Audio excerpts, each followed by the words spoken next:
Hi guys, இந்த வீடியோவில் வந்து சிஎஸ்கோவோட ப்ராபபிள் பிளேயிங் 11 பார்க்க போகிறோம். எப்பவும் போல் சிஎஸ்கோவோட ஓப்பனர்ஸ் தெவான் கான்வே அண்டு ருத்ராஜ் கெய்க்வாட்ஸ். ஓப்பனர்ஸில் எந்த சேஞ்சஸும் இல்லை. தெவான் கான்வே வந்து லாஸ்ட் டேஸ் 672 16 மேட்ச்சுக்கு அடிச்சிருந்தாங்க. கன்சிஸ்டன்சி பிளேயர், மேட்சை வந்து க்ளோஸாக லாஸ்ட் வரைக்கும் எடுத்துகிட்டு போகிற கேப்பபிலிட்டி இருக்குது.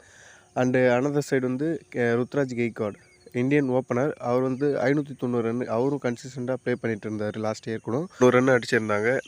நம்ம ஹையஸ்ட் ஸ்கோர் ரன்னரில் 7th பொசிஷனில் இருந்தாங்க. இந்தியன் ஓப்பனர் வேறு ருத்ராஜ் கெய்க்வாட். நம்பர் 3rd பொசிஷனில் வந்து அஜிங்கியா ரஹானே. அவர் வந்து 326 ரன் லாஸ்ட் இயர் அடித்தாங்க. தோனி கீழே நல்லாவே ப்ளே பண்ணிகிட்ருக்காரு. 4th பொசிஷனில் வந்து சிவம் துபே. இவர் வந்து 14 மேட்ச்சுக்கு 418 ரன் அடிச்சிருக்காரு. ஸ்பின்னர்ஸு ஸ்பீட் பாலர்ஸ்லாம் சூப்பராகவே அடிக்கிறாரு. சிக்ஸர் துபேனே சொல்லலாம். கிட்டத்தட்ட 35 சிக்ஸஸ் அடிச்சிருக்காரு லாஸ்ட் இயர் மேட்ச்சில். அதுவும் ஃபைனலில் அடித்த அடிலாம் ரொம்ப முக்கியமான ரன்ஸ்னு சொல்லலாம். 5th பொசிஷனில் வந்து டேரன் மிச்சலு. இவர் வந்து லாஸ்ட் இயர் 14 கோடிக்கு ஐபிஎல் ஆக்ஷன்ஸில் சிஎஸ்கே வாங்கினாங்க. அவர் வந்து ஸ்பின்னர் அண்டு ஃபாஸ்ட் பவுலிங்கு நல்லா சூப்பராகவே ஆடுவார். Attacking player. Last year world கப்பில் வந்து இது இந்தியாவுக்கு அகென்ஸ்டாகவே 100 அடிச்சிருந்தார். சேப்பாக்கில் வந்து சூப்பராகவே ஆடுறாரு. பங்களாதேஷ்க்கு அகென்ஸ்டாக 89 அடித்தார். ஸோ சேப்பாக் கிரவுண்டில் நல்லாவே ப்ளே பண்ணார். அவர் 14 கோடிக்கு எடுத்தாங்க சிஎஸ்கே. இவர் வந்து 2022 நடந்த ஆக்ஷனில் அன்சால்ட் ஆகிட்டு திரும்ப 2023 கம்பேக் கொடுத்தாரு. இவர் ஆஃப்டர் ஆக்ஷனுக்கு அப்புறம் தோனிக்கே விளையாடுறது ரொம்ப இன்ட்ரெஸ்டிங்காக இருக்கும். அண்டு இந்த 14 கோடி வந்து என்னோடய குழந்தைங்களுக்கு ஃப்யூச்சரில் ரொம்ப யூஸ்ஃபுல்லாக இருக்குன்ற மாதிரி பேசியிருந்தார். நம்பர் 6 பொசிஷனில் வந்து ரவீந்திர ஜடேஜா ப்ளே பண்ணுவார். அவருக்கு வந்து லாஸ்ட் இயர் வந்து பேட்டிங்கில் படலனாலும் பவுலிங்கில் நல்லாவே பண்ணியிருந்தார். அண்ட் வந்து ஃபைனலில் அவர் அடித்த 6-4 மறக்கவே முடியாது. அவர் அடித்ததுனால தான் வின் பண்ணியிருந்தாங்க சிஎஸ்கே. நம்பர் 7th பொசிஷனில் தோனி ப்ளே பண்ணுவார். Wicket keeping and batting. இந்த சீசன் வந்து தோனிக்கு லாஸ்ட்டு சீசனாக இருக்கக்கூடாது. பார்க்கலாம் எப்படி இருக்குன்னு. நம்பர் 8th பொசிஷனில் நம்ம லார்டு ஷார்துல் தாக்கூர் தான் ப்ளே பண்ணுவார். 4 crore வந்து வாங்கினாங்க சிஎஸ்கே ஐபிஎல் ஆக்ஷனில். இவர் வந்து ஸ்லோவர் பால் போடுவார், பவுன்சர் போடுவார். பட்டு ஆனால் ரன்ஸ் அதிகமாகவே கொடுப்பாரு. ஸ்லோவர் பால் போட்டு பவுன்சர் போட்டு விக்கெட் எடுத்துருவார். மிடில் ஆர்டரில் நல்லாவே ஓவர் போடுவார். ஆனால் லாஸ்ட் இயர் அவருக்கு நல்லா அமையல. தோனிக்கே நல்லா ப்ளே பண்ணுவார்னு சொல்லிட்டு ஐபிஎல் ஆக்ஷனில் அகைன் எடுத்திருக்காங்க சிஎஸ்கே.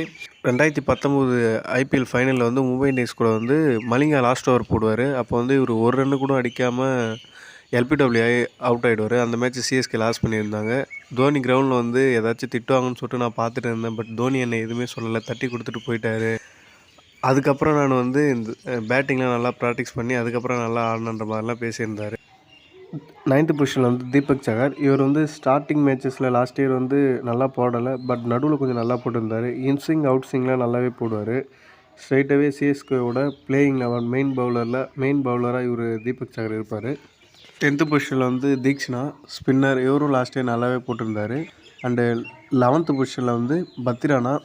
இவர் வந்து லாஸ்ட் இயர் வந்து எக்கனாமிக்காக ரொம்ப அடி வாங்கியிருந்தார். அதிக ரன்னு கொடுத்துருந்தார். பட்டு விக்கெட் எடுத்திருந்தார். அண்டு இம்பேக்ட் பிளேயரில் வந்து சமீர் ரிஸ்வி இருப்பாங்க. ஒரு யங் பிளேயருக்கு வந்து 8 crore கொடுத்து எடுக்கிறது இப்போ தான் ஃபஸ்ட் டைம் சிஎஸ்கே. நல்லா ப்ளே பண்ணுறாரு. ஃபஸ்ட்டு பால்லேருந்து 6 அடிக்கிற கெப்பாசிட்டி இருக்குது. பாஸ் பவுலில் நல்லாவே அட்டாக் பண்ணி ப்ளே பண்ணுறாரு. அண்டு இவர் வந்து லோக்கல் மேட்ச்சில் வந்து சின்ன வயசில் ஒரே நாளில் வந்து 250 ரன்னு அடிச்சிருக்காரு. அதை வந்து ரெய்னா பார்த்துட்டு அவருக்கு போயிட்டு கிஃப்டாக வந்து அவரோட கண்ணாடியை கொடுத்துருக்காரு. அதுலேருந்து ரைட் ஹேண்டர் ரெய்னா தம்பின்ற மாதிரிலாம் பேசியிருக்காங்க. சமீர் ரிஷி வந்து பார்க்குறதுக்கே ரெய்னா மாதிரி ஓரளவுக்கு ரெய்னா மாதிரி இருப்பான்னு சொல்கிறாங்க. இன்டர்வியூவில் ஃப்ளெமிங் கிட்ட கேட்டிருக்காங்க, யங் பிளேயருக்கு இவ்வளோ அமௌண்ட் கொடுத்து எடுத்துருக்கீங்களேன்னு கேட்டதுக்கு அவர் சொல்லியிருக்காரு, தோனி தான் எடுக்க சொன்னார், அவர் முடிவு பண்ணிட்டாருன்ற மாதிரிலாம் சொல்லியிருந்தார். இது இல்லாமல் பேக்கப் பிளேயர்ஸ்லாம் எடுத்து வச்சுருக்காங்க சிஎஸ்கே. ரச்சன் ரவீந்திரா 1.8 crore கொடுத்து எடுத்திருந்தாங்க. New Zealand player. Last year world கப்லேயும் நல்லாவே ப்ளே பண்ணார். லெஃப்ட் ஹேண்டட் பிளேயர் வந்து ரச்சன் ரவீந்திரா. 1 down ப்ளே பண்ணுவார். அண்டு ஒரு சில ஓவர்ஸும் இவரால் போட முடியும். மொயின் அலிக்கு ரீப்ளேஸ்மெண்ட்டாக இருக்கலாம் மேபி. பிகாஸ் இங்கிலாந்து பிளேயர்ஸ் வந்து இன்டர்நேஷ்னல் மேட்ச் ஆடுறதுனால அவங்களால சில ஐபிஎல் மேட்சஸ்லாம் ஆட முடியாது.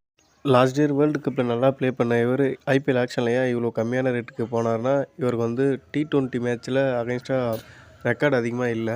நெக்ஸ்ட்டு அபினாஷ். இவர் வந்து அண்டர் 19 பிளேயரு. 18 வயசு ஆகுது. இவர் வந்து லெஃப்ட் ஹேண்டரில் தவான் அண்ட் எஸ்எஸ்வி ஜெய்ஸ்வால் மாதிரி ப்ளே பண்ணுறாங்கன்னு சொல்கிறாங்க. இவர் ஆல்சோ விக்கெட் கீப்பரும் கூட. இவர் வந்து தோனிக்கு பேக்கப்பாக இருக்கலாம்னு சொல்கிறாங்க.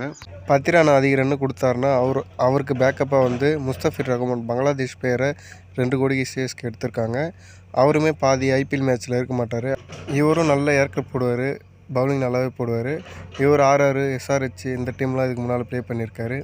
இதுதான் சிஎஸ்கேவோட ப்ராபபிள் பிளேயிங் 11. இந்த வீடியோ உங்களுக்கு பிடிச்சிருந்ததுன்னா லைக் பண்ணுங்கள், ஷேர் பண்ணுங்கள், மறக்காமல் சப்ஸ்கிரைப் பண்ணுங்கள். Thank you so much.